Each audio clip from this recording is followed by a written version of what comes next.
আর একটা খাবারের কথা বলি আপনাদেরকে, ব্রেইন বুস্টার।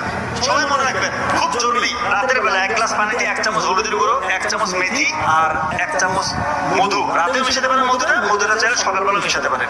এই যে ভিজিয়ে রেখে সকালবেলা পান করলেন, মধুর মধ্যে রয়েছে গ্লুকোজ এবং ফ্রুক্টোজ, ইনস্ট্যান্ট আপনাকে ব্রেইনের মধ্যে এনার্জি দিবে। এবং এটা এমন একটা অ্যান্টিঅক্সিডেন্ট যার মধ্যে রয়েছে ফ্লাভোনয়েড এবং ফেনোলিক অ্যাসিড, যেটা কিনা আমাদের ব্রেইনটাকে সে প্রতিনিয়ত শক্তি জায়গায়, ব্রেইনের যে নার্ভগুলো আছে তার ইন্ডাকশন পাওয়ার বাড়ায়। কথা কি বুঝতে পারতেছেন? ব্রেইনের কর্মক্ষমতা বাড়বে।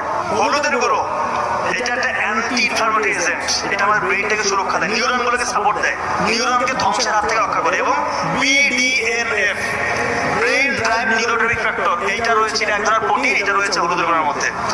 এইটা যখন বেশি বেশি তৈরি হবে আপনার শরীরের মধ্যে, তখন নতুন নতুন নিউরন তৈরি হবে, আপনার ব্রেইনের কর্মক্ষমতা অটোমেটিক বাড়বে ইনশাআল্লাহ। এবং মেথি, এটা দীর্ঘ সময় ধরে ধীরে ধীরে যতটুকু আপনার প্রয়োজন ততটুকু করে গ্লুকোজ